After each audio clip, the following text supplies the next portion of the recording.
Tu ne peux pas zouker avec l'argent des gens. Tu as l'investisseur immobilier qui est considéré pas beaucoup comme l'investissement le plus sûr. Ça montre juste l'étendue de leur ignorance. C'est difficile de dire à l'être humain de baisser son style de vie. Par contre, tu peux travailler à augmenter ton revenu et rester au même niveau de vie. Oui. Tu as commencé à travailler, tu as pu avoir un peu d'argent, tu t'en vas lancer une ferme. Mais tu as dit de diversifier, non? Il y a une information de coût qui fait que les gens sont en train de vendre. Mais tu profites du fait qu'ils sont en train de vendre pour racheter à bas prix chez eux. Là où les gens se trompent souvent, c'est qu'ils sous-estiment le niveau d'investissement qu'il faut pour vivre d'un revenu passif. Oui, c'est sans risque. Tu n'as pas vu le risque. C'est différent. L'ignorance de quelque chose ne veut pas dire que la chose n'existe pas. Il n'est jamais trop tôt pour commencer. Là, j'ai 10 millions. Qu'est-ce que tu m'orienterais à faire? Juste avant de commencer, j'ai un petit cadeau pour toi. Je sais que prendre des notes pendant qu'on suit un podcast, c'est souvent galère. Il faut mettre pause, noter, revenir, faire pause. Bref.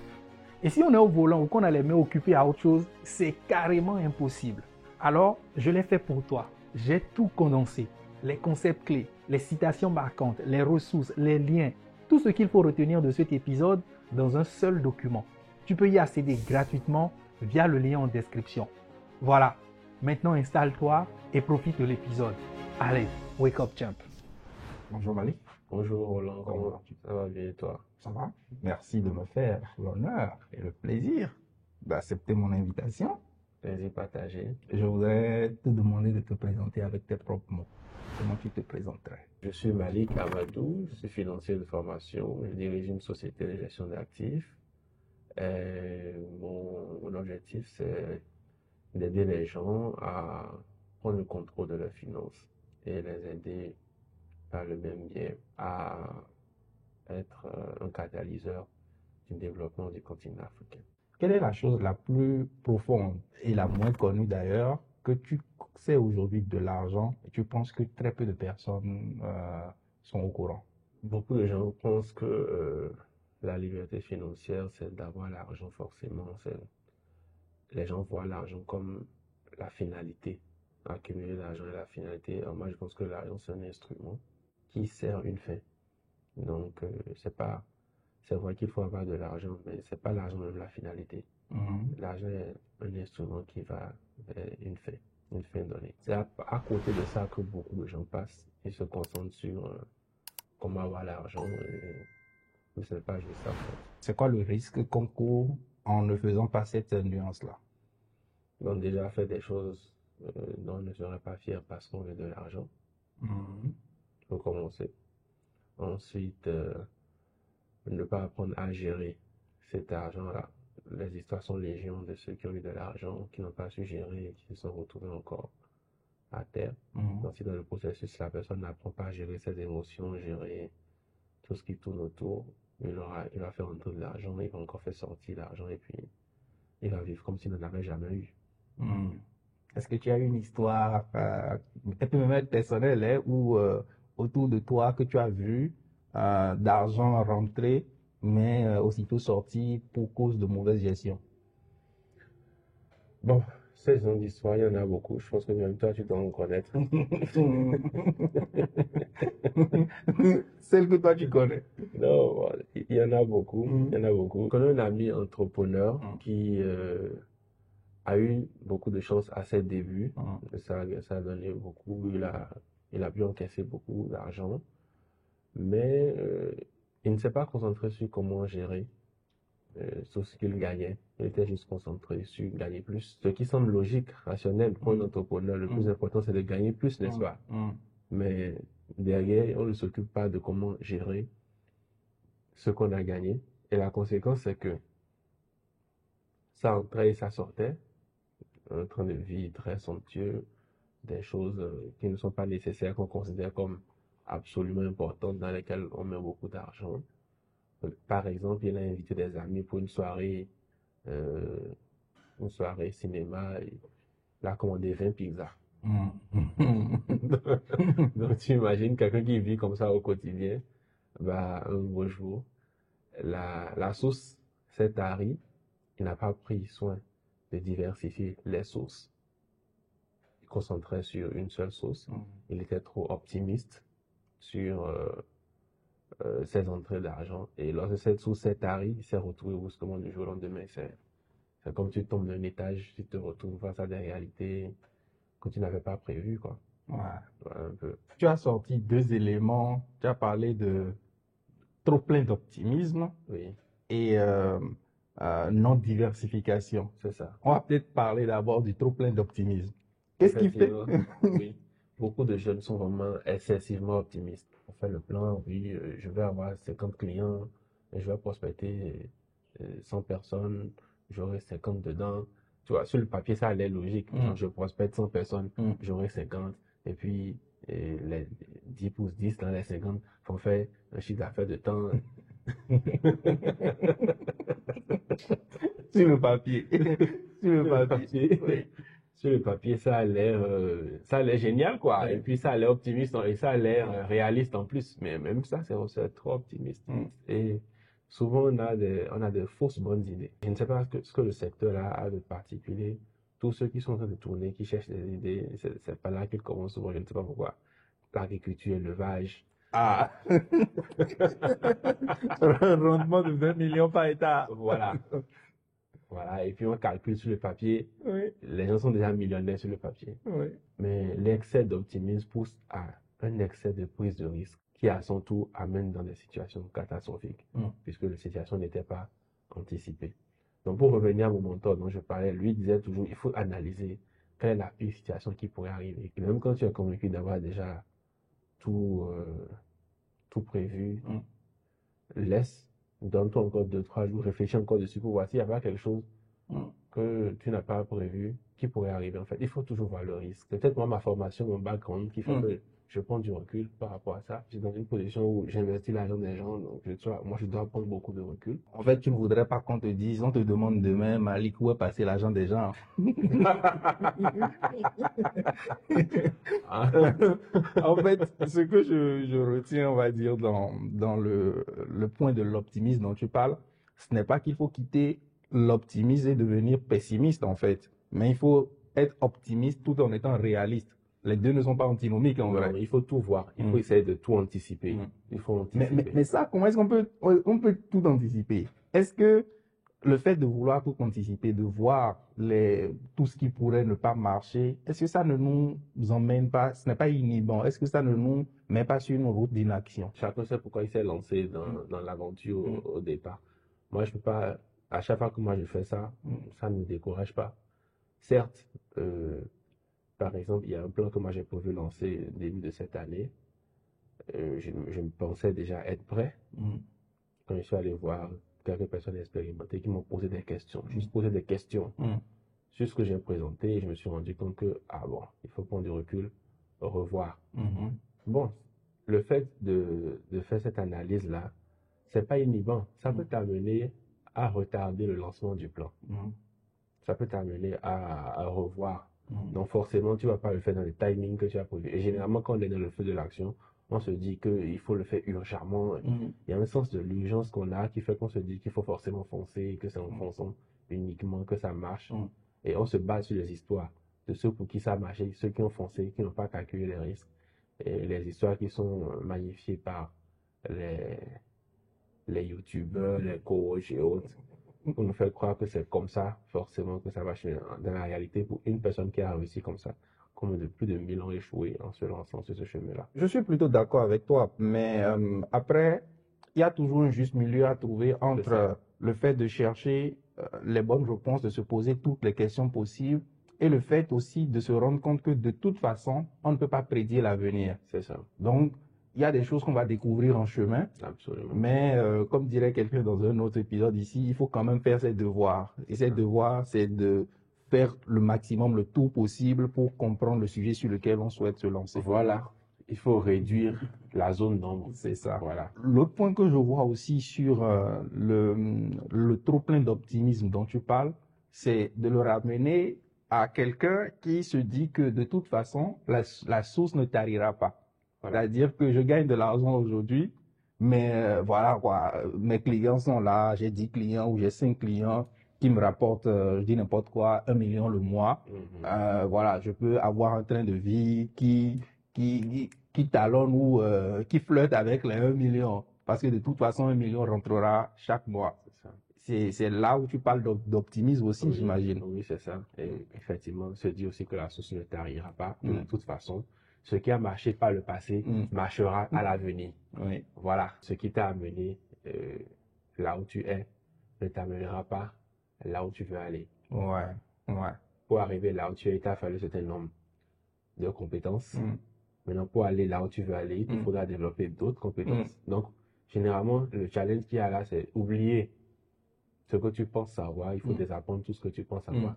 Apprendre maintenant les nouvelles compétences qu'il te faut pour aller là où tu cherches à aller. C'est quelque chose de mental, en fait. Le terme désapprendre que tu utilises, c'est quelque chose qu'on ne sait pas faire. On pense que la chose la plus simple, la plus compliquée, c'est d'apprendre.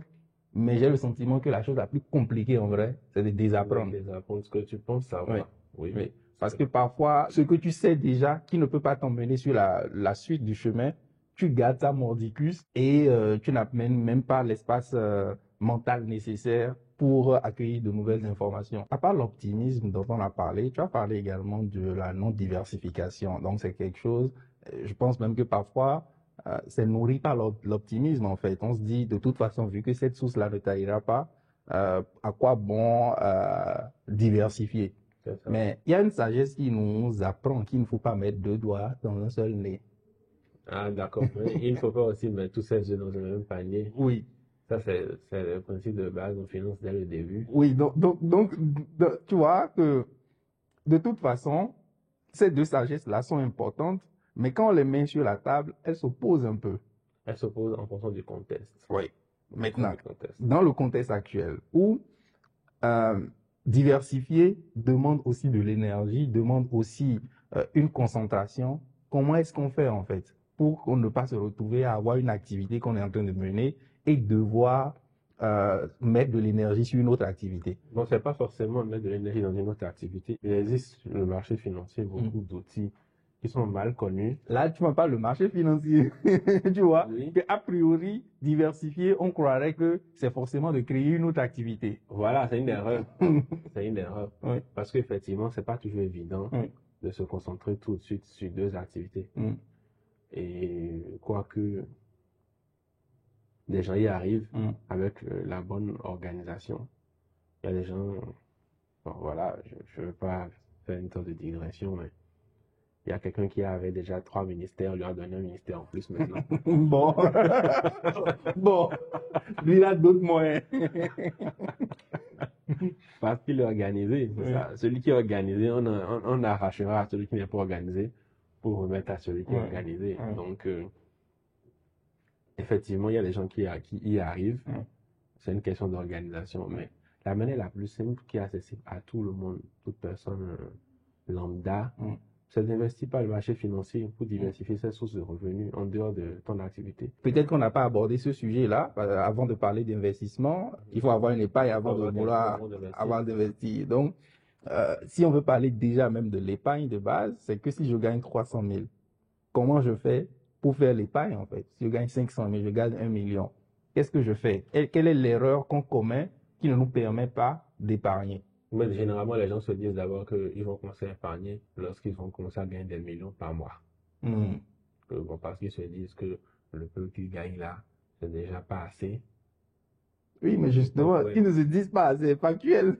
Non, c'est pas factuel. Ah oui? Factuel. Quand je prends mon expérience personnelle, lorsque je gagnais 50 000 par mois en tant que stagiaire, j'arrivais à vivre dedans.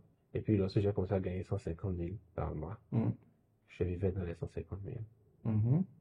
Lorsque j'ai commencé à gagner 300 000, je vivais dans les 300 000. Et à chaque fois, je trouvais que ça ne me suffisait pas. Donc j'ai compris, quand je regarde rétrospectivement, le jour où je gagnais 300 000, j'ai regardé ma vie de quand je gagnais 50 000. Je me suis dit, mais en fait, j'arrivais à vivre dans les 50 000.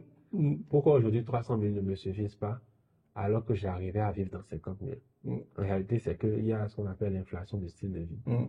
À chaque fois que le revenu augmente, on a tendance à accroître également le style de vie, le train de vie.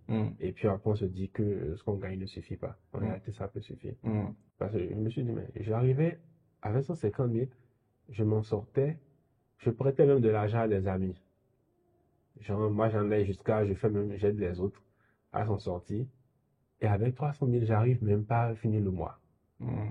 Bon, quand j'ai fait cette analyse, je me suis analysé, j'ai regardé un peu en arrière et tout, je me suis rendu compte de ce que j'ai commencé à faire. Oui, je suis allé, avant j'étais dans la maison familiale, j'ai estimé que ce n'est pas bon.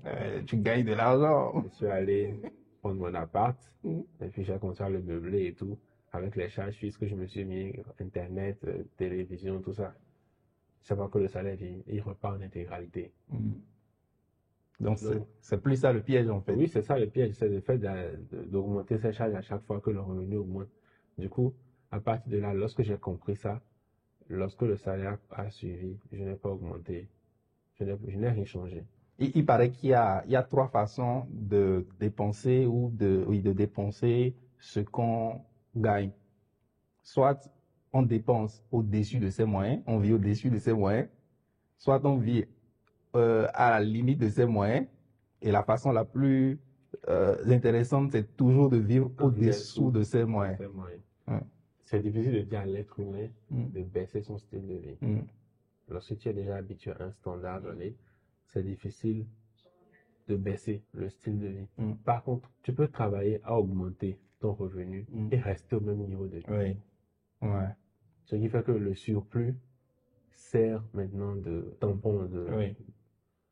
Tu as quelques anti-choc. mois de Voilà. de- Moi, lorsque j'ai réussi à avoir 6 mois de salaire en réserve, en tout cas, je sais ce que ça m'a donné en Mm. termes de paix du cœur, de joie de vivre.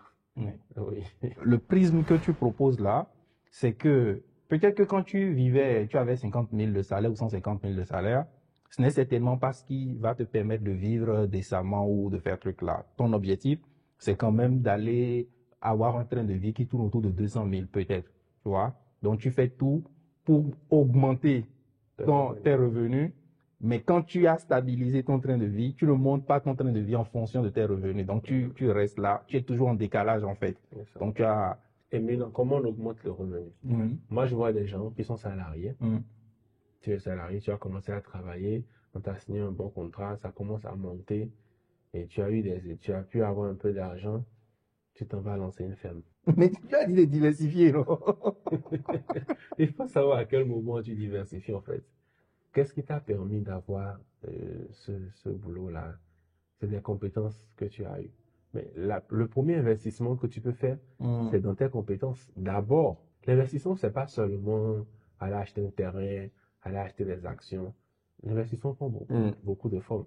Le premier investissement que tu veux faire à ce moment-là, c'est d'investir dans toi, augmenter ta capacité, de telle sorte que si demain, l'employé avec lequel tu es aujourd'hui te dise c'est fini, tu es suffisamment désiré sur le marché de l'emploi pour rebondir et de plus belle. Je pense que c'est d'abord ça, avant de commencer maintenant à investir autour de soi pour diversifier, comme j'ai dit, les sources de revenus. J'ai lu une fois une de tes publications où tu parlais du fait que avant de chercher à investir, la première chose qu'il faut faire, c'est apprendre à se connaître. Ça. À quel moment est-ce que je vais investir? Je dois d'abord me connaître. Qu'est-ce que ça m'apporte? Ou c'est quoi le piège en ne faisant pas cet exercice? Le premier piège que je vois en ne faisant pas cet exercice, c'est de surestimer ses capacités. Mm. Mm. Surestimer tes propres capacités. Tes capacités seront testées en période de stress. En période de stress, le stress c'est quoi? Tu as fait un investissement, tu te dis que ça va donner dans 3 à 6 mois, mais tu as une pression financière aujourd'hui. Est-ce que tu ne serais pas tenté de tout liquider pour récupérer et aller régler le problème, l'urgence que tu as là maintenant, la capacité à retarder la gratification liée à l'investissement que tu es en train de faire. Il faut se connaître en fait, il faut se connaître. Et aussi, il y a beaucoup d'investisseurs, d'investissements qui sont détruits par l'ego de celui qui est en train d'investir. Ah oui? Oui, parce que tu as commencé un business, ça ne crache pas encore tellement d'argent, mais tu veux faire savoir aux gens que tu as de l'argent, tu veux faire savoir aux gens que maintenant je ne suis plus au même niveau qu'avant. Donc tu achètes une grosse voiture. Pour ceux qui ont les voitures, tu sais que plus elle est grosse, plus ça dépense. Mhm. Ça consomme plus l'entretien, plus les Mhm. pièces. Mhm. Tout est plus cher, plus c'est plus gros. Voilà, en fait. Donc, psychologiquement, et puis c'est des petites choses, on ne se rend pas compte quand au moins on est en train de le faire, c'est rétrospectivement qu'on revoit, on se rend compte que, bah, ah, mais à tel niveau, c'est ceci qui a cloché, c'est cette erreur que j'ai commise. Mhm. Donc, il faut se connaître soi-même, en fait, afin d'éviter les pièges et pouvoir faire des plans réalistes. Ok. Faire des plans réalistes qui sont basés sur nos propres capacités. Tu fais un business où tu te dis que, tu sais que c'est un business qui tourne beaucoup de cash, et toi, tu te dis que tu vas garder le cash, alors que tu sais très bien que tu as une propension à dépenser facilement, ou bien tu as une propension à aider facilement les gens quand on vient te poser des problèmes d'argent. Tu vas prendre le fonds de commerce pour aller aider les gens, et le business va tomber. Tu vois, donc il y a une dimension psychologique très importante dans dans l'investissement. Lorsque on est sur le marché des actions et autres, il y a une certaine tension qui est liée à la gestion des investissements. Lorsque tu as fait tout ton plan sur une position et tu te dis que, bon, tu espères que d'ici là, ça va donner quelque chose, tu entends une mauvaise nouvelle par rapport à ton investissement. Tu vas vérifier, tu entends une mauvaise nouvelle, mais tu entends que des gens qui ont fait le même investissement que toi sont en train de vendre parce qu'ils ne veulent plus. Ils se disent que ça ne va pas donner. Donc, il faut une certaine force intérieure pour résister à la tendance globale, le vent de panique qui pousse tout le monde à vendre.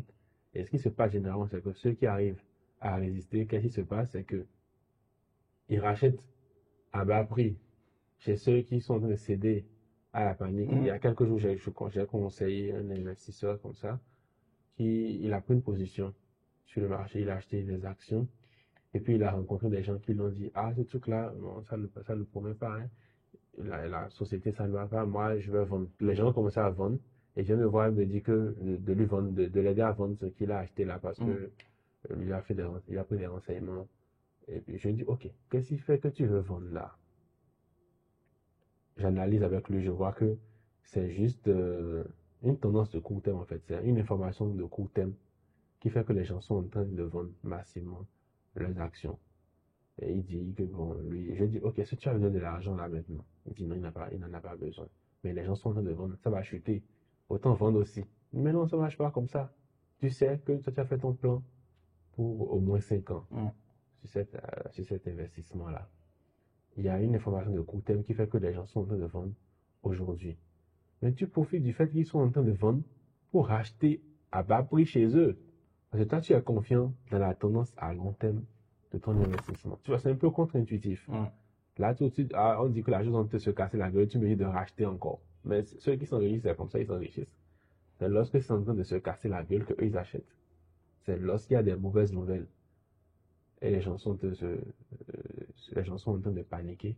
C'est à ce moment-là qu'on investit. Le parallèle avec d'autres types d'investissements. Là, on est en train de parler de marché financier, certes, mais il y a d'autres types d'investissements. Acheter une parcelle, par exemple, les gens profitent très souvent de quand des gens sont en situation où ils sont obligés de céder une parcelle ou une voiture, ce genre de choses, pour acheter c'est ça.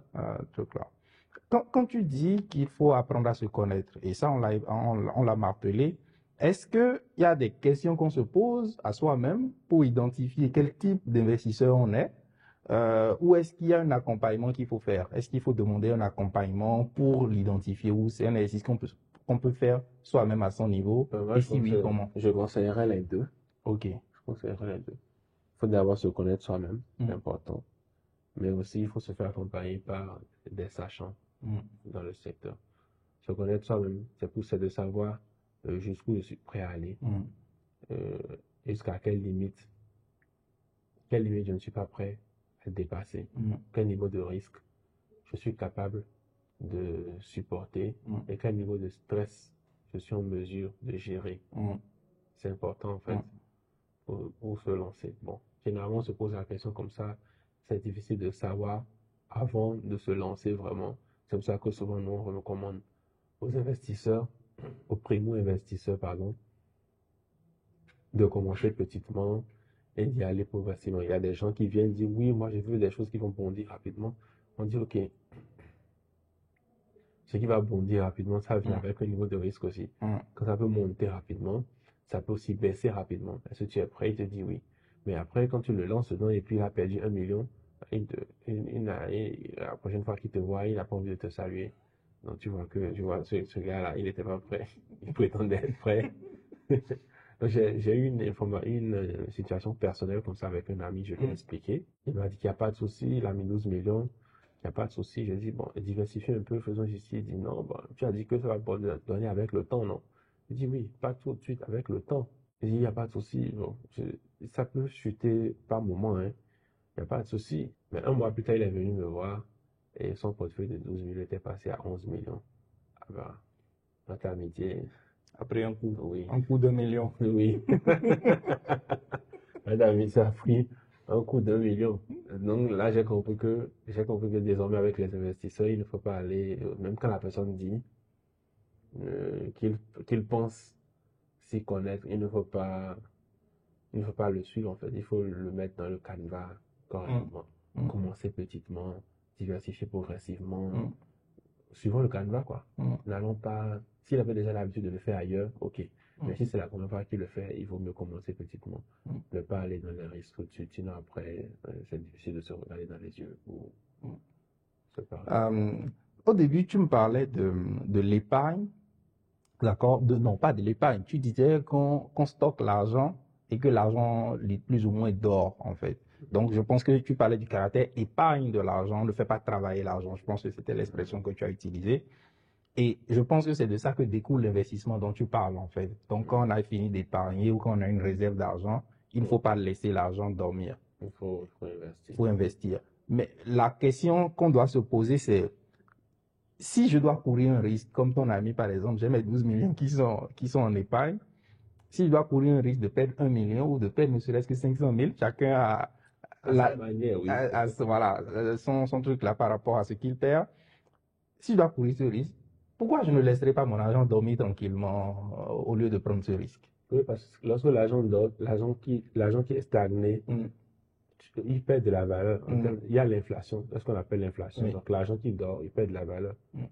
Si tu déposes 100 000, bon voilà, mais est très simple. Il y a 10 ans, ce que tu pouvais acheter avec 100 000, et c'est ça que tu peux acheter aujourd'hui avec 100 000. Pas du tout. Voilà. Pas du tout. Ça ne se voit pas tout de suite du jour au lendemain, mais au fil du temps, l'argent qui est stocké perd de la valeur.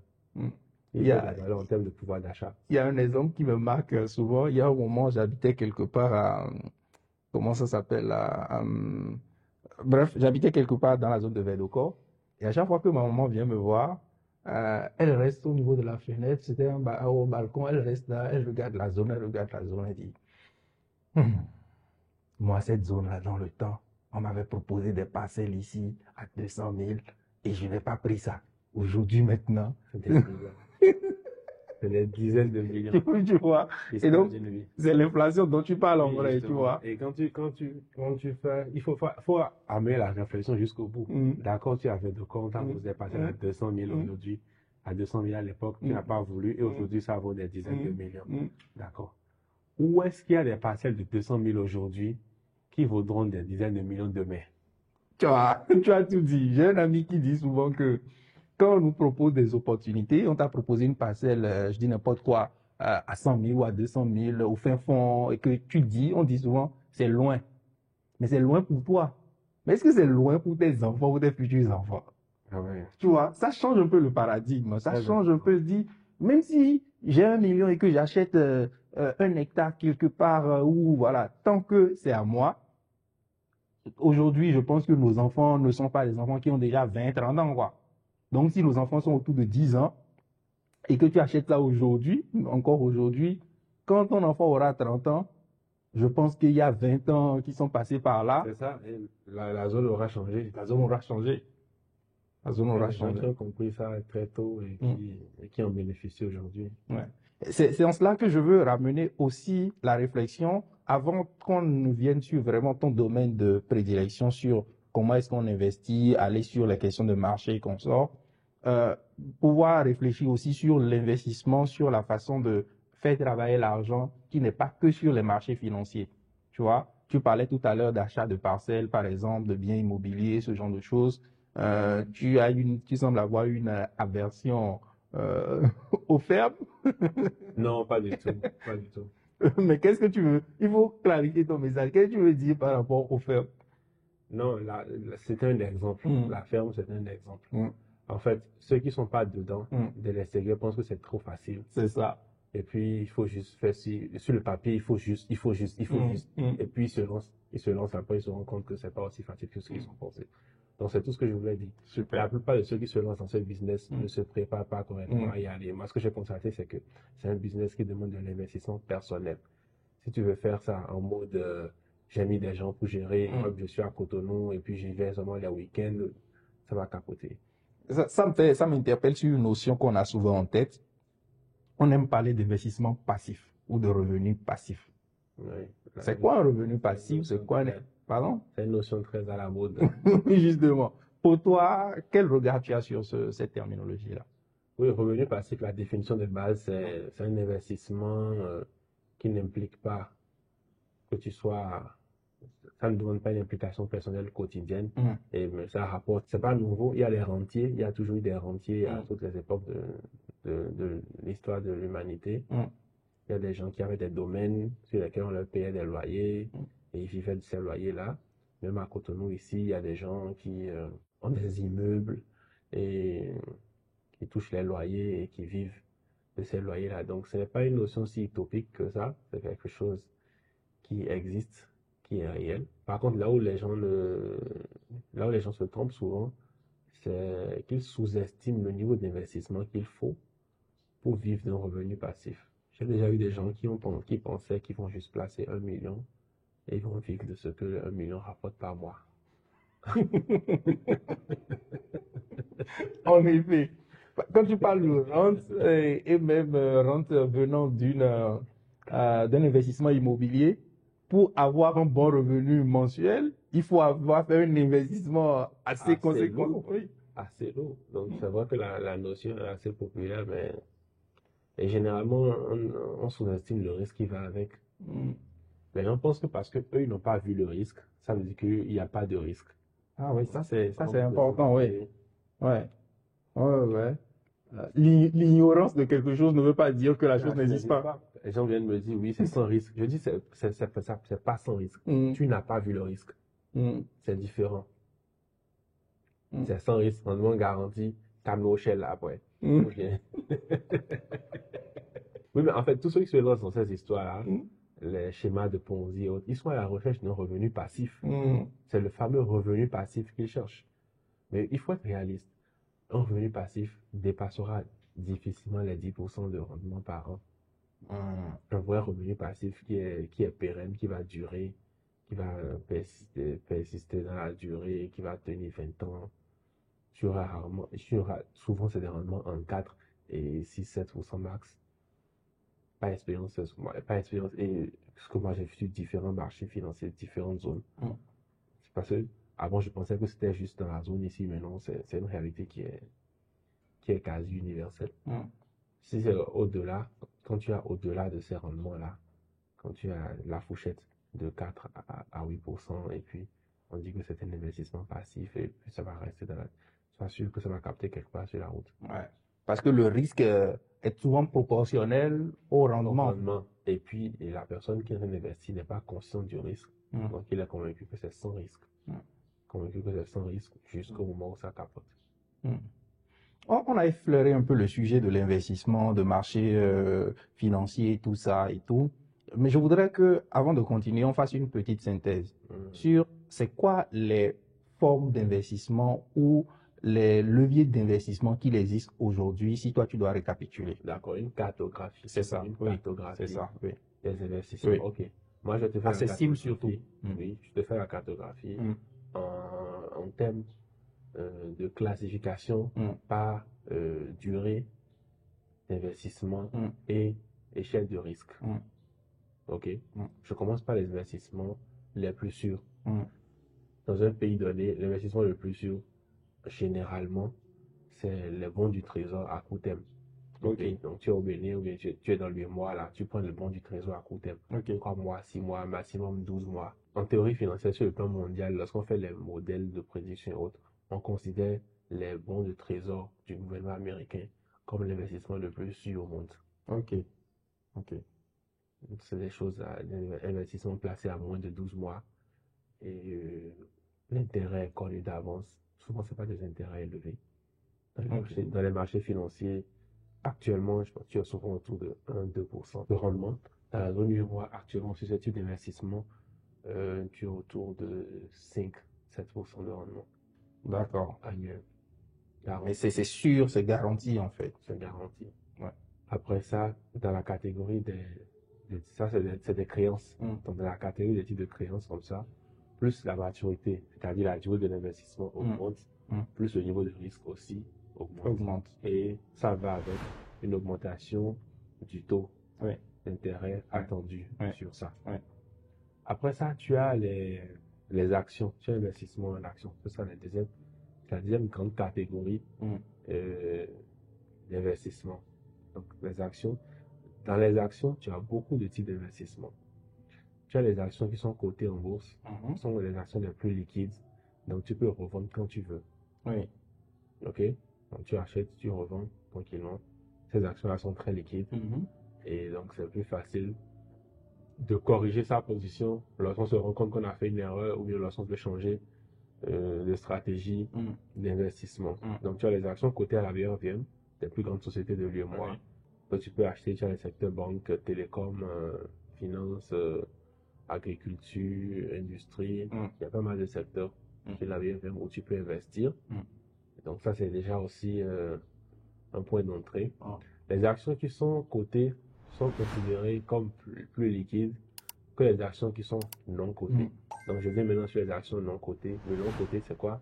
Les actions qui ne sont pas négociées sur un marché donné. Donc, je peux acheter des actions d'une société non cotée, comme par exemple, donne-moi une idée, MTN Benin. Ok. Tu vois? Parce qu'une action d'une société non cotée, MTN Benin, tu peux investir dedans.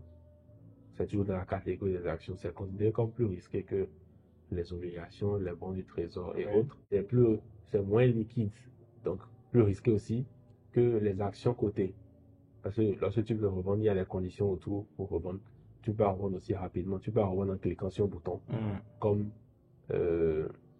les actions qui sont cotées. Donc, tu vois, on est monté un peu en termes de risque. Et qu'est-ce qui a fait que là, c'est devenu un peu plus risqué? C'est la perception de la liquidité. C'est devenu moins liquide. Donc, après, maintenant, tu as les actions non cotées de petites sociétés. Parce que là, on des actions cotées de grandes sociétés. Tu as des actions cotées de petites sociétés.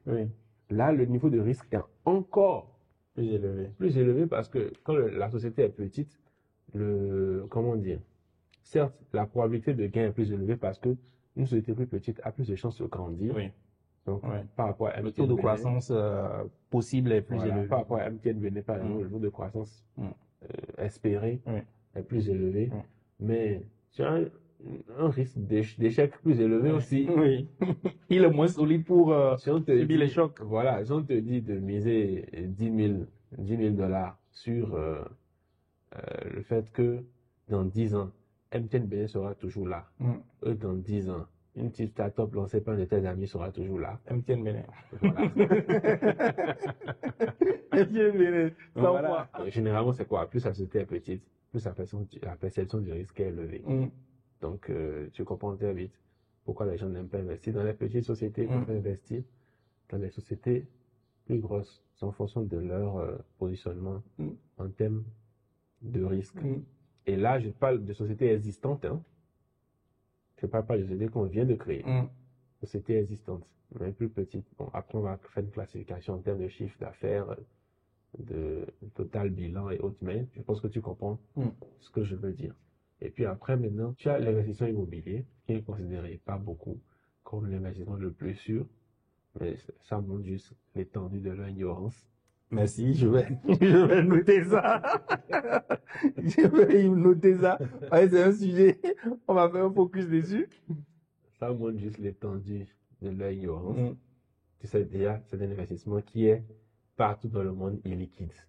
L'immobilier n'est pas par définition un investissement liquide. Entre le moment où tu décides de vendre et le moment où tu vends réellement, il y a un temps qui peut se convertir en perte d'argent.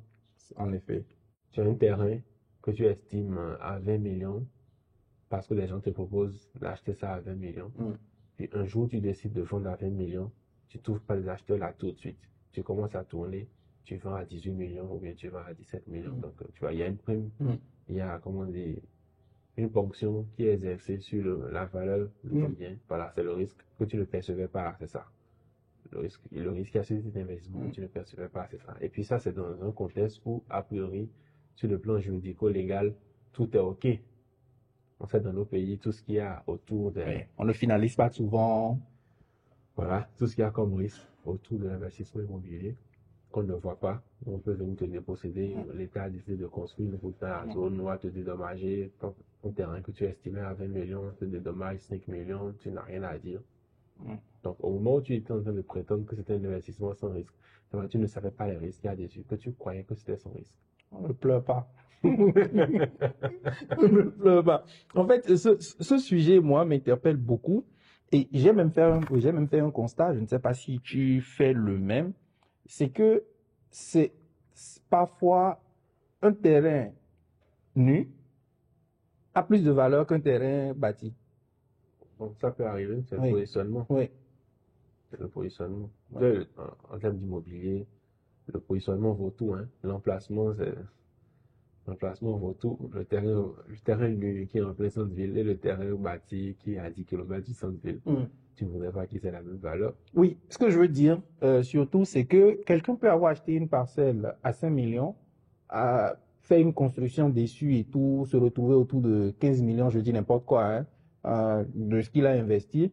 Et au moment de revendre, il va croire que Ça vaut 15 millions en fait. Non, effectivement, on ne vend pas. Je vois ce que tu veux dire. On ne vend pas en fonction de ce que tu as mis dessus. On vend en fonction du marché. Oui, c'est ça, en fonction de la situation du marché. Et la valeur peut baisser. Ouais. La valeur peut baisser si c'est un nombre d'éléments dans la zone. Ça peut affecter la valeur de ton investissement. C'est pour ça que dans les quartiers qui sont huppés, les habitants de la zone prennent beaucoup soin de la zone parce qu'ils savent que ça se reflète directement sur la valeur de leur investissement. Donc, on prend soin que les rues soient bien propres, les infrastructures qui sont des études, qu'on les entretienne, parce que tout ça se reflète directement dans la valeur nette de leur investissement. Après cette cartographie-là, j'allais te demander en vrai, et tu as commencé sur l'immobilier, si tu en vois qui sont surcotés et d'autres qui sont sous-cotés. J'ai le sentiment, hein, tu me confirmeras ou pas, que l'immobilier est quand même un peu surcoté. Est-ce que c'est vraiment le cas? Est-ce qu'il y en a d'autres dans le lot qui sont surcotés et d'autres qui sont vraiment sous-cotés? Et voilà, on fait... On ne le connaît pas, ils sont mal connus. Mal connus. Bon, l'immobilier, c'est pas qu'il est surcoté. L'immobilier, contrairement aux autres investissements, par exemple, tu investis dans une usine de jus d'orange, par exemple. Tu vois, c'est une usine de jus d'orange. Tu vois, on produit le jus d'orange, on vend, et toi, on t'envoie ton bénéfice. De temps en temps, en tant qu'actionnaire, on peut t'envoyer des jus d'orange. Oui. Mais Tu vas en boire. l'utilité de cet investissement s'arrête là. Mais l'utilité de l'investissement immobilier va au-delà. Puisque au-delà de tout, tu peux avoir besoin d'un endroit où vivre. Oui. Ce qui était un investissement, tu peux le transformer désormais maintenant en lieu où tu vis. Oui. Tu vois? Et c'est lié directement aux besoins fondamentaux de l'être humain, se nourrir, se vêtir, se loger. Tu vois? Donc, l'immobilier, c'est pas un investissement comme les autres. Il a un aspect très affectif. C'est la maison où on a grandi, la maison où mes enfants grandissent, c'est la maison où j'ai eu mes premiers souvenirs, tu vois? Donc, il y a un aspect très affectif lié à l'immobilier qui fait que les gens sont très attachés à cet investissement. Et aussi, c'est l'investissement le plus évident dans la formation du capitalisme. Le capitalisme a commencé par l'immobilier. Karl Marx a dit que le capitalisme a commencé lorsque un individu s'est levé, il a encadré un lopin de terre et dit, ici, c'est pour moi.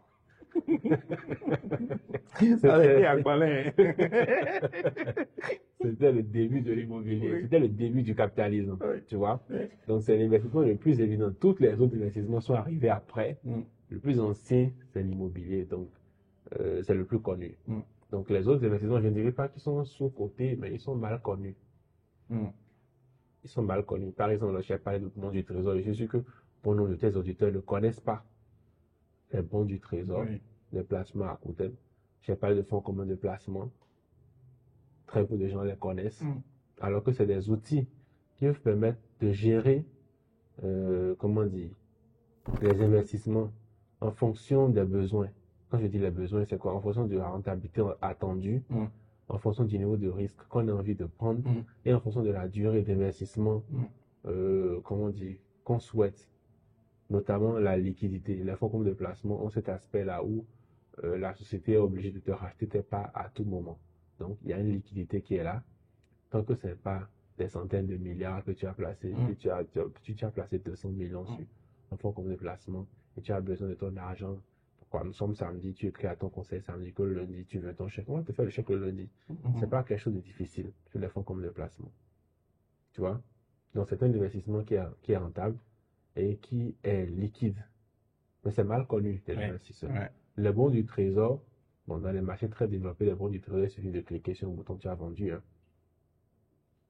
Les bons du trésor aussi sont très connus, sont très peu connus, mais c'est des outils qui permettent de gérer la liquidité et la trésorerie, qui permettent d'avoir des revenus, choses là, à court terme, et surtout qui permet de contrebalancer l'effet, l'influence de l'inflation sur la valeur nette de l'investissement. Dans la cartographie, je ne vais pas terminer par les actifs les plus ultra risqués. Ultra risqués, c'est les nouvelles entreprises. D'accord, oui. Les placements du style Bitcoin, crypto-monnaie. J'ai envie de faire un cas pratique. Imaginons que je vienne te voir là. Je dis, Marie, là, j'ai 10 millions. Ok. D'accord. Qu'est-ce que tu me permets de faire avec? Qu'est-ce que tu m'orienterais à faire? Je vais te demander d'abord, est-ce que tu penses, quand est-ce que tu auras besoin de ces 10 millions, de dépenser ces 10 millions-là? Dans 5 ans. Ok. Donc, ça veut dire que tu es capable de bloquer les 10 millions Oui. dans 5 ans. Est-ce que tu es capable de supporter, de voir la valeur de tes 10 millions-là baisser brusquement? Supporter, je ne dirais pas oui, mais bon, si ça arriverait, Okay. si le risque que je prends en les gardant me permet, même si ça diminue, voilà, d'être confortable quand ça, ce serait bon. Okay. D'accord. D'accord. Donc, tu peux vivre les 5 prochaines années sans les 10 millions. Tu es capable de supporter des fluctuations. Oui. Tant qu'elles ne sont pas très fortes. C'est ça. C'est ça. Est-ce qu'il y a quelque chose qui te passionne particulièrement? Comme secteur ou? Oui, comme secteur. L'agriculture. L'agriculture, ok. Et est-ce que tu as déjà des investissements dans l'agriculture? Non. Des investissements personnels dans l'agriculture? Non. Est-ce que tu envisages d'investir dans l'agriculture? Pas forcément. Ça ne t'intéresse pas. Mais si ça t'intéresse, pourquoi tu n'investis pas dedans? Oui, ça m'intéresse comme sujet, comme étant un levier, comme on dit ici, on a beaucoup de bouches à nourrir. C'est un métier qui, pour moi, est très noble. Mais voilà, je n'ai jamais eu, je me suis jamais dit, je vais investir dedans. Tu n'es pas prêt à mettre de l'argent dedans, quand bien même le secteur te passionne. Non. D'accord. Ok, moi je vais te conseiller, avec ce que tu as présenté, on peut aller plus loin, mais j'ai déjà vu la big picture, je vois que c'est bon. Je vais te conseiller des placements financiers. Peut-être faut construire un portefeuille diversifié, peut-être à 80% en obligations et à 20% en actions. Pourquoi c'est Pareto? Les parties 80% en obligations ne vont pas chuter. Ok. Ça ne va pas chuter. Ok. Il n'y a pas de risque de perte. Bon, le risque zéro n'existe pas, c'est sûr. Mais vraiment, le risque est vraiment minime. Pour te donner une idée du fait comment le risque peut être contrôlé. Même quand il y a eu coup d'État au Niger, machin, tous ces pays, les obligations ne sont pas ramenées. La valeur des obligations n'a pas été ramenée à zéro. D'accord. Donc, il faut penser à supporter le choc. Voilà. Donc, je te mets 80% en obligations. Et puis, dans les 80%, on va diversifier. On va prendre pas mal de pays. Des pays comme le Bénin, la Côte d'Ivoire, puis un pays comme le Sénégal. Un tout petit peu les pays de l'AES qui ont des rendements un peu élevés. Ok.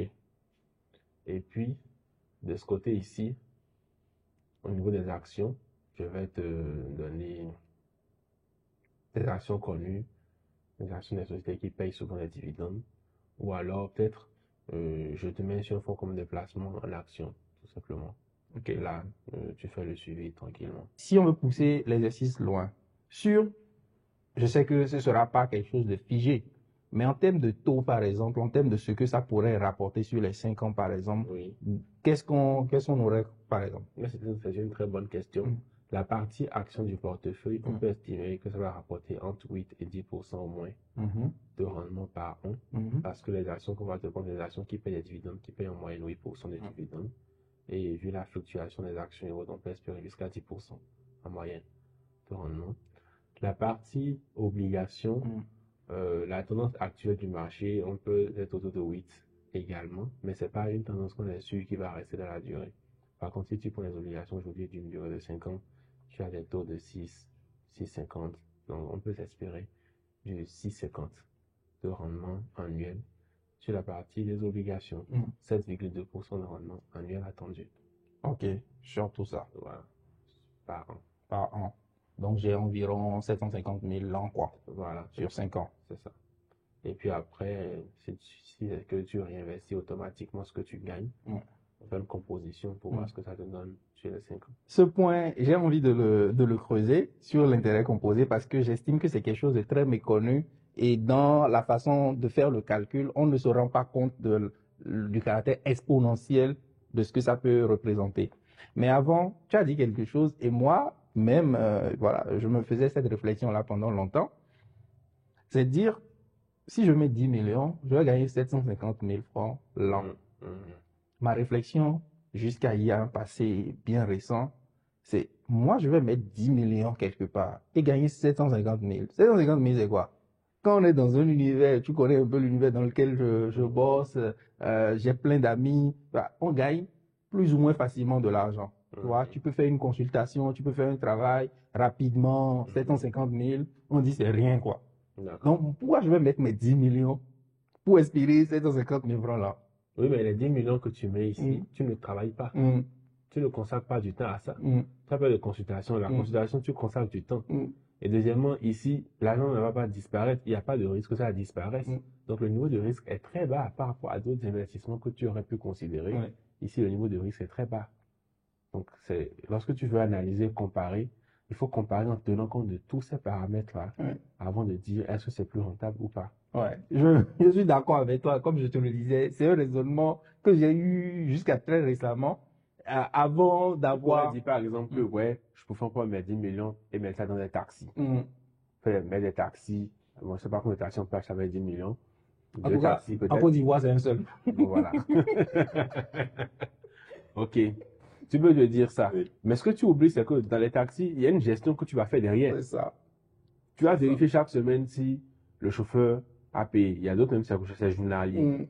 Tu vas vérifier s'il a payé. Tu vas vérifier si la voiture n'a pas eu des problèmes, s'il n'y a pas eu des arrestations par-ci ou bien des pièces qu'on a changées. Et tu dois même t'assurer qu'on n'est pas en train de, comment on dit, tu dois t'assurer qu'on est en train de bien gérer ta voiture. Oui, que le chauffeur ne joue pas au plus malin avec toi. Voilà, donc tu oublies que ici tu n'as pas investi que 10 millions. Tu investis 10 millions plus l'attention que tu mets dedans, le temps que tu mets et le stress que ça te donne. Donc tu ne peux pas dire que tu as juste investi 10 millions. En fait, ça revient toujours au point que tu as martelé plusieurs fois en disant que on sous-estime le risque et on ne voit pas le risque. On dit qu'il n'y en a pas de risque. Ouais. En fait, tu dis qu'il n'y a pas de risque, c'est parce que tu ne sais pas le risque qu'il y a dedans, c'est tout.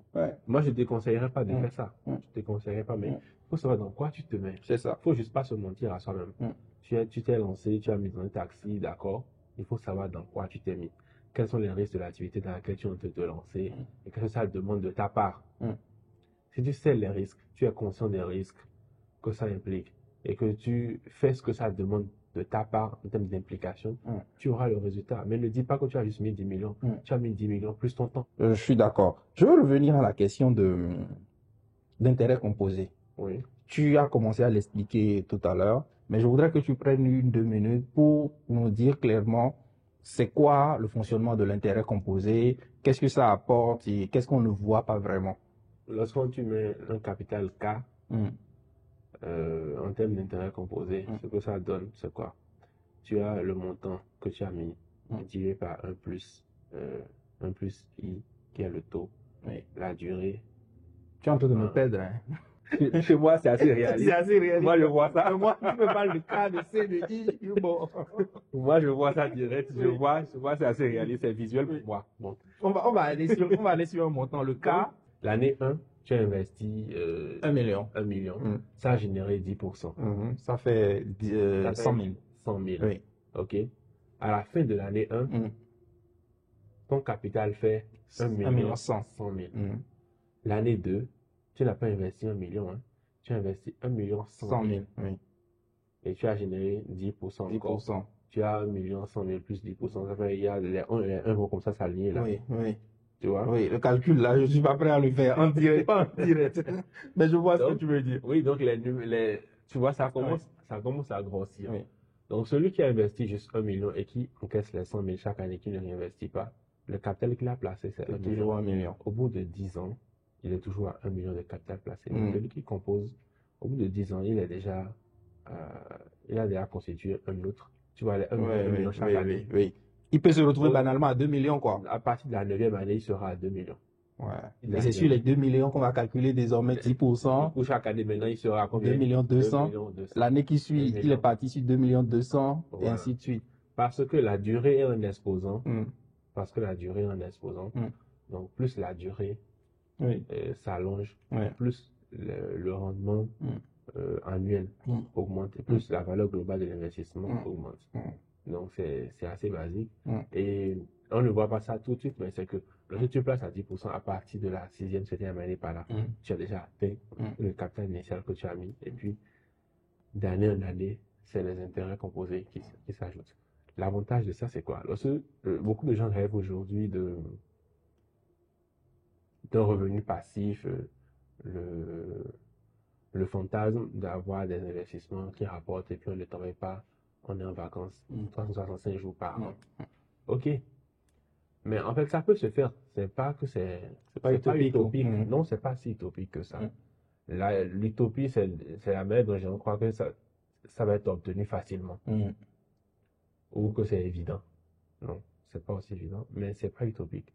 Parce qu'avec les intérêts composés, on peut constituer un capital sur une durée donnée qui, in fine, servira ensuite à vous verser juste une rente. Tu vois, on a dit 1 million, c'est passé à 2 millions, c'est passé à 10 millions. Lorsque ça passe à 100 millions, tu as 10 millions mensuels, quoi. Bon, annuel. Oui, annuel, oui, c'est ça. Voilà, tu as 10 millions annuels, c'est pas mal, hein. Bon, ça fait moins d'1 million par mois, mais c'est pas mal, tu vois. Et à partir de ce moment-là, tu peux commencer à espérer vivre des revenus de ton placement sans être obligé d'augmenter la valeur d'augmenter le placement.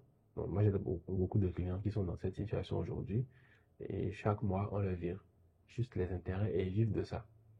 Mais beaucoup de gens pensent que c'est juste 1 million ils vont mettre et puis ils vont vivre de ça mensuellement. Non, faut pas se... Ça amène à un autre point, un peu comme celui de la parcelle dont on a parlé tout à l'heure. En vrai, qu'est-ce qu'on fait? Si, moi par exemple, j'ai eu 13 ans environ d'expérience professionnelle, quand je gagnais mes premiers sous, je pouvais mobiliser 1 million, quoi. Et la réflexion que je me faisais à ce moment-là, 1 million, c'est quoi en fait? Ça va rien me rapporter si je fais un placement. Il faut avoir beaucoup d'abord avant de commencer. Avant de commencer, tu vois. Erreur, grosse erreur. Donc, là, ce que tu me demandes, c'est que si en ce moment-là, j'avais mis 1 million, là, je n'aurais pas 1 million aujourd'hui, en fait. C'est ça. Absolument. Tu vois? Tu me dis que je serai autour de 2 millions de... Voilà. Et donc, il n'est jamais trop tard pour commencer. Et j'ai le sentiment qu'il n'y a pas de somme. Il n'est jamais trop tôt pour commencer. Ouais. Le prisme est différent. Oui. Et il veut tout dire. Et il n'y a pas de somme non plus minimale pour commencer. Voilà. Il faut vraiment... Aujourd'hui, les opportunités sont accessibles à tous, à toutes les bourses. Le plus important, c'est pas le montant avec lequel tu commences, c'est la discipline que tu mets dedans, l'engagement que tu mets dedans. C'est ça qui va déterminer à la fin le résultat que tu auras. Ce n'est pas vraiment le montant. La modestie de la somme n'est pas vraiment le plus important. Je vais même encore ramener même ça sur ce qu'on disait sur la parcelle. Même si aujourd'hui, j'ai 1 million et que je place, peut-être que pour moi, je ne vois pas forcément d'intérêt si grand que ça. Mais pour mes enfants... Très bien. J'ai découvert cela en Europe. Des parents qui cotisent en se basant sur les intérêts composés. Ils cotisent pour leurs petits-enfants, pour payer l'université de leurs petits-enfants. J'ai découvert ça chez les Anglais. Il n'est pas en train de payer pour l'université de ses enfants, hein. Il est en train de préparer pour l'université des petits-enfants. On sait que pour les petits-enfants, la durée d'investissement sera très longue. Hey, là, on est au minimum de 30-40 ans. Justement, dans les investissements à intérêt composé, au bout d'une certaine durée, le capital double chaque année pratiquement. Oui. C'est-à-dire l'année 1, on est à 10 000, l'année 2, on est à 20 000, l'année 3, on est à, tu vois. Le capital double sur une durée suffisamment longue. Le capital double chaque année. Ça, là, on parle un peu d'exponentialité, en Et ça fait. devient exponentiel. Du coup, il faut le calcul, c'est quoi? C'est un investissement que nous savons que c'est pour les petits-enfants que nous sommes en train de faire. On n'a pas besoin de mettre une grosse somme. $100, $200. Ouais. On n'a pas besoin de mettre une grosse somme.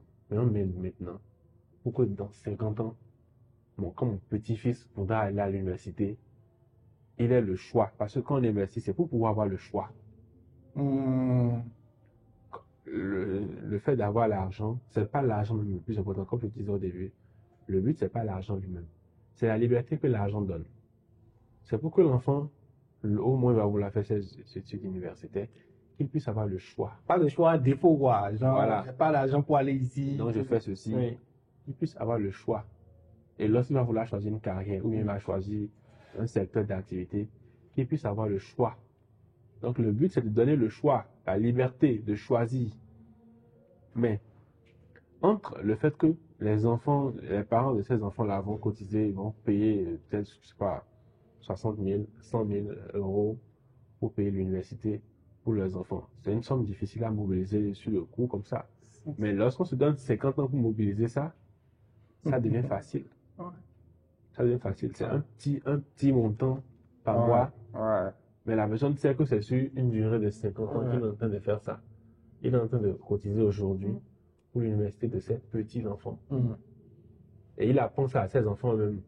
Vous voyez ceci, je suis en train de cotiser, c'est pour l'université de vos enfants à vous. Donc, lorsque vous aussi vous aurez une activité, vous allez cotiser pour les enfants de vos enfants. Mais comment ce groupe-là, en tant que groupe social, ne sera pas en avance sur les autres groupes? Si vous n'avez pas, il y a une telle organisation. Ouais. C'est une question de vision, en C'est une vrai. question de vision. Et généralement, les Blancs, ils pensent à la génération d'après la génération qui est là. Parce que la génération d'avant a prévu pour eux, en fait. C'est ça. Nous, on est encore à l'étape où, difficilement, la génération qui est vivante pense encore à elle-même. Mais quand ça va arriver. Ouais, on est un peu dans de survie. Oui, on est dans la survie. Lorsque Sarkozy a dit que l'Africain n'est pas assez ancré dans le temps, qu'il vit au rythme des saisons, on a pris ça pour une insulte, mais Non, non, on n'aime pas. On n'aime pas. On n'aime pas. il n'y a pas assez de projections, généralement. Et ce que j'ai remarqué chez les gens, souvent, lorsque tu leur proposes un plan sur une durée trop longue, ils aiment les plans sur 2 ans. La dernière partie que j'ai envie d'aborder, elle est un peu plus focus sur toi. Parce que au-delà de ton expertise sur ce métier-là et tout, tu es un adulte, tu as des défis. Et le premier défi que je vois, tu es au gouvernail d'un engin qui prend beaucoup de risques. Et donc, ton acuité, ton sens de discernement, ta capacité à prendre des bonnes décisions, en fait, tout se joue là, en fait. C'est ça.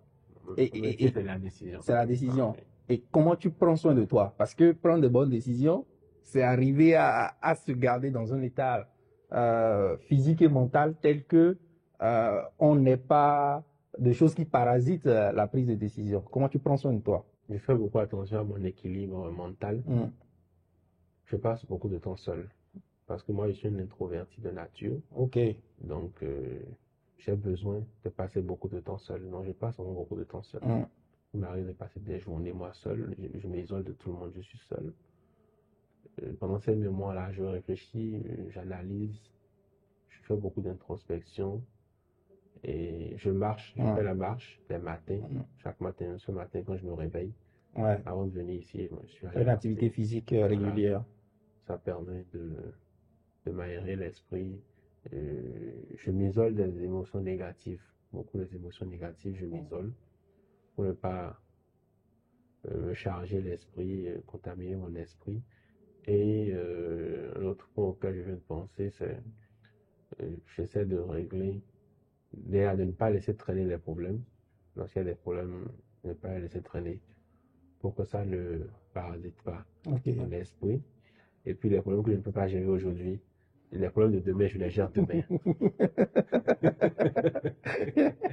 Tu es père? Oui, j'ai 2 enfants. Tu as 2 enfants, ouais.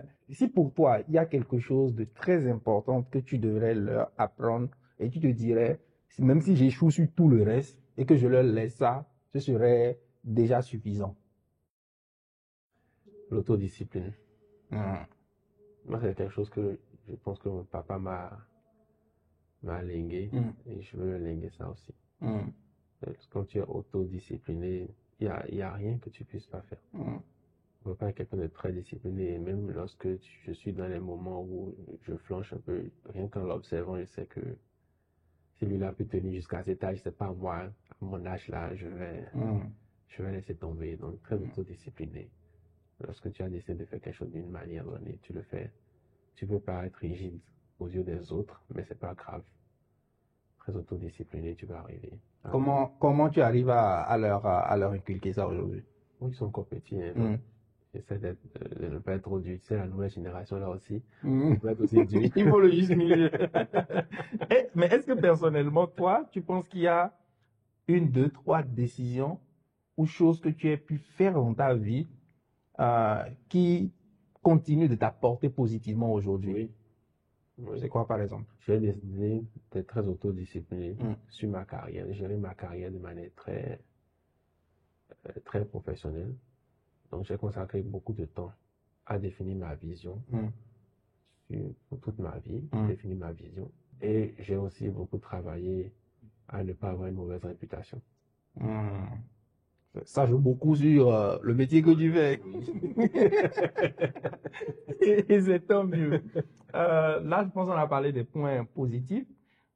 Moi, je veux te demander s'il y a une chose que tu penses que tu as pu faire et qui, si tu avais le toit, il y a quelques années, peut-être on va dire à 18 ans, ou voilà, si tu avais le toit plus jeune en face de toi, tu lui dirais, ah, ça, je te déconseillerais de le faire, ou ça, je pense que tu devrais le faire de cette façon. Quand je regarde le passé, j'ai pas vraiment beaucoup de regrets, parce que j'estime que j'ai pris beaucoup de bonnes décisions. Ah, mais toi, il faut qu'on vienne à ton école. Non, mais quand je regarde d'où je suis parti, je ne pourrais pas faire autrement. Hein. Ouais. Ce que j'aurais dit à moi-même, je me serais dit de prendre plus de risques. Quand je regarde pas le passé, c'est vrai que j'ai pris des risques dans ma carrière, dans ma vie, mais prendre plus de risques. J'ai été trop frileux, j'ai trop eu peur. Prendre plus de risques et sois un peu plus curieux du monde autour de toi. J'ai eu une période de ma vie où j'ai été vraiment enfermé. Comme je dis, ça m'a permis de me concentrer sur moi-même, définir ma vision, définir tout. Mais je pense que j'aurais dû être aussi un peu plus ouvert sur le monde, découvrir les tendances du moment, découvrir ce qui se passait autour de moi. Ça m'aurait aidé à aller beaucoup plus loin que je suis aujourd'hui. Mais du chemin, tu en as fait. Et la trajectoire, tu en as eu. Aujourd'hui, tu diriges une société comme celle-là. Oui, dans mon plan, Oui, moi-même, oui. dans mon plan, je me disais que je vais probablement diriger une société de ce genre-là entre 35 et 40 ans. Ah ouais. Et puis, je n'ai pas cherché, on m'a proposé ça à 30 ans. Je n'ai pas cherché, c'est venu à moi. Tu fais quoi comme parcours? Tu fais quoi comme études? Comment tu te retrouves là? Donc, je me suis débrouillé. Hein.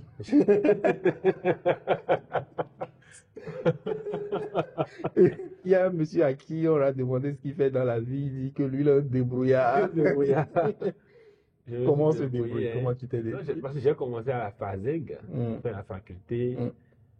Tu as 1000 étudiants, difficile de suivre les cours. Donc, j'ai décidé, difficile de suivre les cours dans ça. Donc, j'ai décidé de ne pas suivre. Je prenais les cours, j'étudiais, puis après j'ai compris, j'ai essayé de discuter avec des gens qui ont fini, j'essaie de voir qu'est-ce qu'ils sont devenus, j'ai vu que cette voie n'a pas beaucoup de... Ouais. Et moi je voulais faire de la finance, j'avais des affaires clés dans ma tête depuis, donc j'ai trouvé le moyen, de faire une formation parallèle en finance et puis j'ai pris un stage. Ce qui m'a beaucoup aidé, moi, c'est la formation en continu. J'ai beaucoup, je dirais de 2011 jusqu'à 2016, j'ai passé beaucoup de temps à apprendre sur Internet. Ok. Après, je suis allé passer les diplômes pour régulariser ma situation, mais j'ai beaucoup appris en autodidacte. Moi, je voulais faire de la finance. On m'a proposé d'être commercial. Elle dit que tant que c'est dans la finance, il n'y a pas de souci. Tu prends. Oui. Monde de commercial, par mon audace et autres, j'ai eu l'audace de prendre des responsabilités, de me proposer moi-même pour combler des manques qu'il y avait dans l'entreprise. Et c'est comme ça que je suis passé de commercial à analyste financier. Et puis après, je suis devenu gestionnaire de portefeuille et puis je suis une DG aujourd'hui. Et ça vient du fait que tu as pu définir ta vision de base. Oui. Elle était suffisamment claire. Oui, c'était assez clair. Donc, le fait d'avoir défini ma vision fait que je savais facilement dire oui ou non à quelque chose. Je ne me laisse pas entraîner par les tendances. On vient me présenter des choses. Ah oui, c'est la tendance, c'est très bon en ce moment. De mon seul cadre avec moi, ma vision, je ne fais pas. On me dit, ceux qui ont fait ça, ils ont eu ci, ils ont eu ça. Ils ont eu, c'est la chose. Ça ne me concerne pas. Dans le cadre avec ma vision à moi, ils ont fait ça marcher pour eux, c'est leur vision. Depuis qu'on discute, tu es en train de confirmer en moi cette image qu'on a des financiers qui sont des gens très carrés, bon, c'est comme ça on a dit. C'est pas très carré. Bon, souvent les banquiers ou bien. Moi, je suis pas banquier. Mais qu'on le veuille ou non, même si tu n'es pas comme ça de nature, il y a une déformation professionnelle qu'on peut subir, quoi. Parce que tu ne peux pas zouker avec l'argent des gens. Oui, avec l'argent des gens, tu dois être rigoureux. En fait. Oui. Oui, tu dois être rigoureux. Tu dois être dans les principes, tu dois être rigoureux, oui. Donc, oui, c'est moi, je me considère comme le rempart de l'épargne de mes investisseurs. Je suis le rempart. Oui. Donc, je dois avoir des ancrages très solides. Oui. Je ne peux pas être le genre de personne qu'on bouge à gauche. Aujourd'hui, il est dans ceci, après, il est dans cela. Non, je suis le rempart. Si je me mets à bouger dans tous les sens, les gens ne vont pas avoir confiance. Donc, je suis rarement la masse. Ouais. Est-ce qu'il y a une rencontre dans ce parcours-là que tu décris après ton stage et qu'on sort, une rencontre, une opportunité qui a changé la trajectoire et qui fait de qui tu es aujourd'hui? Il n'y a pas eu une seule rencontre, il y en a eu beaucoup. Je dirais que à chaque changement, à chaque pivotage, il y a eu des rencontres. Il y en a eu pas mal. Au poste où je suis aujourd'hui, j'ai rencontré quelqu'un sur LinkedIn. Oui. Je le trouvais assez bien et tout. Je l'ai écrit parce que je voulais le rencontrer. Il n'était pas au Bénin. Donc, lors d'un de ses passages, il m'a fait l'honneur de me rencontrer. Donc, c'est comme ça. Après, je ne sais pas qu'il était dans un conseil d'administration. Et on lui a dit qu'on voulait un DG. Il m'a proposé là-bas. Juste après avoir discuté avec moi, il m'a recommandé là-bas. Et la chance que j'ai eue, un des membres du conseil d'administration avait déjà demandé à d'autres personnes de lui proposer quelqu'un pour le poste. Donc, deux personnes sont venues. Deux personnes sont venues avec le même CV. Oui. On dit, ah, mais si c'est le même gars, deux personnes le proposent, donc forcément il a quelque chose. Donc, ça c'est une rencontre disons, c'est la dernière qui m'a. J'ai entendu dans ta réponse au salaire, tu disais avec la chance que j'ai eue. Mais moi, je voudrais qu'on pousse la réflexion, qu'on descende la réflexion. Est-ce que tu penses que en rencontrant ce monsieur-là, celui que tu as contacté, en rencontrant ce monsieur, après avoir eu une discussion avec lui, qu'est-ce que tu penses avoir donné qui a donné cette impression ou cette impression de toi assez positive pour que derrière, directement, on te propose comme ça? Moi, je ne rencontre pas les gens en me disant que que ça va déboucher sur quelque chose. Quand je rencontre les gens, je m'intéresse à eux et je me montre tel que je suis aussi. Je garde en esprit qu'il faut qu'en sortant de là, la personne me connaisse. Il faut que je le connaisse aussi. C'est tout. Donc, je ne l'ai pas rencontré lui en me disant que il y a possiblement, parce qu'il ne s'est pas présenté jusqu'à ce niveau. Donc, il ne m'a pas dit qu'il est administrateur ici, ou qu'il est décideur ici, qu'il est actionnaire là-bas. Donc, chaque personne que je rencontre, je donne le meilleur de moi. Je me montre tel que je suis. Mais surtout, je m'intéresse à la personne aussi pour savoir également qu'est-ce qu'il aime, qu'est-ce qu'il fait. Et puis, bon, c'est comme ça. Et donc, c'est un processus que j'ai standardisé. Et bon, c'est vrai qu'aujourd'hui, plus qu'avant, mais tout le temps, moi, je rencontre des gens, tout le temps, je noue des relations, tout le temps. C'est pas toutes les relations qu'on noue qui sont utiles, qui sont rentables, mais ce qui rend la vie d'être vécue, digne d'être vécue, c'est la rencontre avec les êtres humains. Donc, il y a l'aspect très humain du métier que moi j'aime beaucoup. Rencontrer les gens, parler avec eux, connaître leur centre d'intérêt, qu'est-ce qu'ils aiment, qu'est-ce qu'ils font. Est-ce qu'aujourd'hui, quand tu prends du recul, que tu vois le parcours, quand tu analyses et tout, qu'est-ce que tu te dis à toi-même? J'ai encore rien fait, qu'il faut que je fasse beaucoup encore plus que ça. Malik. J'ai 34 ans. Oui, mais Malik. J'ai encore rien fait. Malik, au moins il faut soupir, il faut regarder le chemin parcouru. Comment tu peux dire que tu n'as rien fait? Non, j'ai encore rien fait. Quand je vois ce que d'autres personnes ont fait dans la vie, c'est quoi je rencontre des gens qui m'inspirent. Je rencontre des chefs d'entreprise, des autorités de l'administration publique. Ah oui, c'est rare d'entendre ça. Il y a des autorités de l'administration publique qui t'inspirent. Oui, quand je dis au Bénin, il y en a beaucoup. Tu sais de quoi je parle. Bon, je ne sais pas. Mais c'est rare de le dire. Les directeurs d'agences gouvernementales, c'est des autorités de l'administration publique. En effet. Voilà. J'en rencontre pas mal et quand je vois, je me dis, bon, voilà, telle personne, il a 50 ans, il a tel niveau. À 50 ans, j'aimerais au moins être là. Donc, ça, c'est mon sentiment. Moi, aujourd'hui, j'estime que j'ai encore rien fait, qu'il y a mieux et que je peux durablement impacter mon secteur. Je pense que tout ce que j'ai fait jusqu'à m'a préparé à être là où je suis aujourd'hui. Et je sais que là où je veux aller demain, c'est pas les compétences d'hier qui m'ont amené là où je veux aller demain. Donc, justement, c'est quoi les compétences que tu penses qui vont t'amener au Je consacre beaucoup de temps aujourd'hui à connaître l'humain, à penser stratégie, à penser vision, long terme, planification, stratégie, planification et surtout connaître l'humain. Et en termes de formation, tu parlais de formation continue tout à l'heure, tu continues de te former, Je fais actuellement l'exécutif MBA à HEC Paris. Et puis, je prévois après ça continuer de faire des certifications dans la finance. C'est quoi ton rapport à la formation et à l'étude? C'est continu, il faut apprendre en continu. Il faut se former en continu, en fait, ça ne s'arrête jamais. J'ai quelqu'un derrière la caméra ici qui partage la même vision que toi. Il dit souvent que pour lui, l'école, c'est toute sa vie. Il faut aller à l'école toute sa vie. Bon, à l'école au sens formation du terme, quoi. J'aime bien la phrase. Bon, on va le créditer. Cette phrase-là. Mais merci beaucoup Malik. Je ne sais pas s'il y a quelque chose que tu penses qu'on n'a pas, un message que tu aurais voulu passer, qu'on n'a pas abordé, ou si tu as un mot de fin. On a dit beaucoup de choses, hein. On a parlé de moi, on a parlé de mon boulot, on a parlé de l'argent des gens. De l'argent des gens. Je sais pas comment récapituler.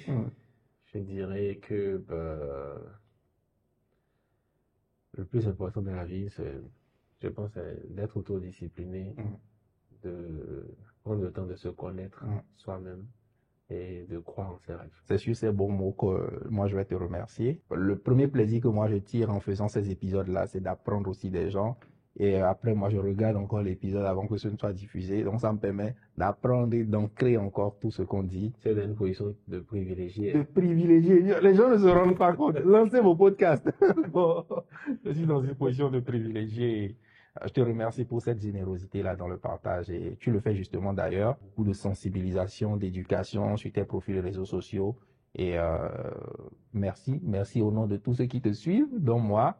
Et merci également aujourd'hui d'avoir fait preuve d'autant de générosité. Rendez-vous dans un prochain épisode pour tous ceux qui nous ont suivis. Et puis, salam chomp.